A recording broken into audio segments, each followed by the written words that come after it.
And once again, my goal at the beginning of this year was to give you 25 lessons based upon something called the 25 belief systems, impact theory.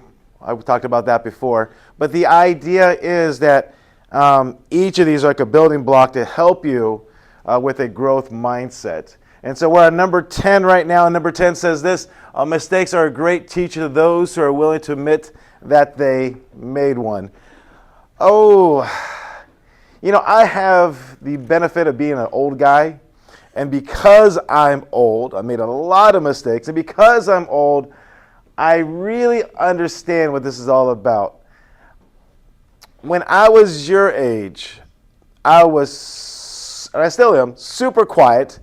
In class, I'd be in the back, not saying a word, and I hardly ever spoke because I was so worried about messing up. The thing I hated the most was reading. I still can't read out loud. If I read out loud, I cannot understand what I'm reading. I'm not sure if it's like that in here, because I'm so focused on what it says and how to say the word. When I do it, I just can't focus. And so part of that goes back to when I was your age.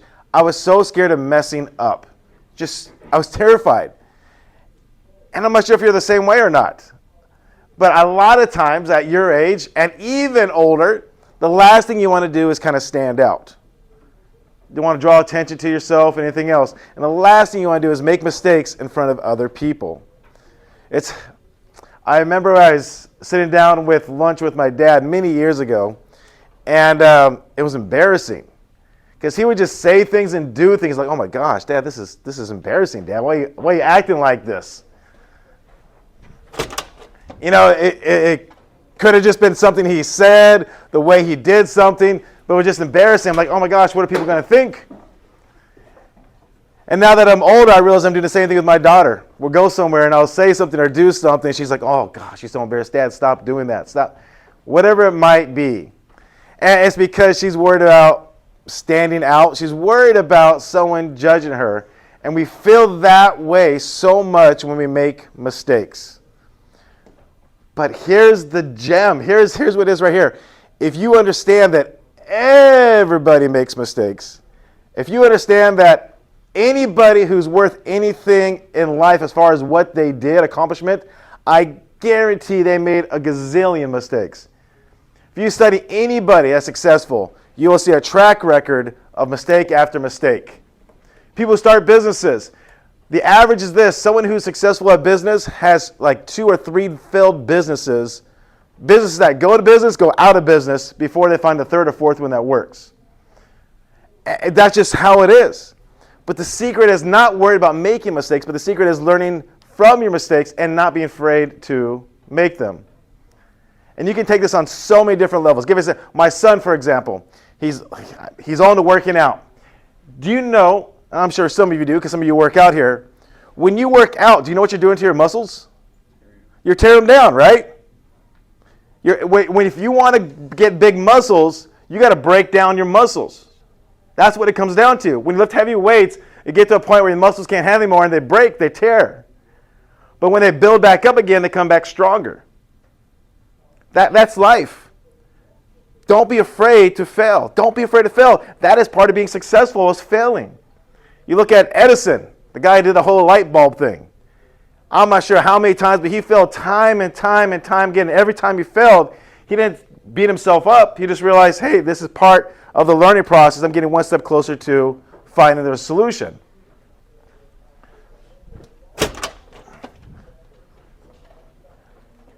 Me personally, just thinking about my journey here to become a teacher, if I really look back, it was failure after failure.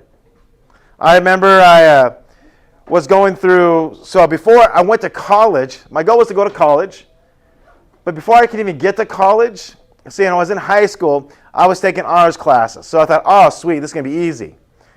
And then before I actually went to college, they make you take this entry test. I failed the entry test for English. What, English? I actually had to take a remedial English class before they even let me into college. That's one failure in the way to becoming a teacher. And then the list goes on from there. When you actually graduate with your bachelor's, then you have to go to getting your teacher credential. And I eventually got my teacher credential, And they said, okay, what do you want to teach? And I thought, I want to teach math, because math is where the jobs are at. So I took the math test. I failed it. Oh, ouch. So I took it again. You have to wait so long. I failed it again. And I took it again, and I failed it again. I failed the math test 3 times. So I finally took the history test, and I passed it. And that's why I'm a history teacher now, not a math teacher. So finally a history teacher, finally a teacher, but I don't have a job yet. And so I'm applying for different places for jobs. And the only place that would accept me was a place in Paris where it was the continuation school for a continuation school. It was the students that had the last chance of going to school. Every day was with the drug dogs on campus. Every day I got a call from parole officers asking about students. It was the worst situation I could go to as a first-year teacher. That first year of teaching, oh man, they almost fired me. They almost fired me my first year of teaching. I remember that guy said, hey, I'm not sure this is how nice they are, but I'm not sure if this is a good fit for you. It means, hey, you're sucking is what they're trying to tell me. All right? But I'm not sure if this is a good fit for you. We're going to give you one last chance. We're going to pair you up with another teacher, and maybe you can learn something from them. So I survived that first year barely. All right? But I'm telling you, learning from your mistakes is key to life. So please, I know it's hard at your age, but please don't worry about making mistakes. Learn from them. If you can do that, then you have the right attitude of doing anything you want in life. So I was trying to think what game we can play that would show you that. And I'm not sure if you ever played this game before. I used to love this as a kid. But it's about making mistakes. And so here, I pulled the game up. Let's see if we can do it real fast here. Have you guys ever seen the game Mastermind?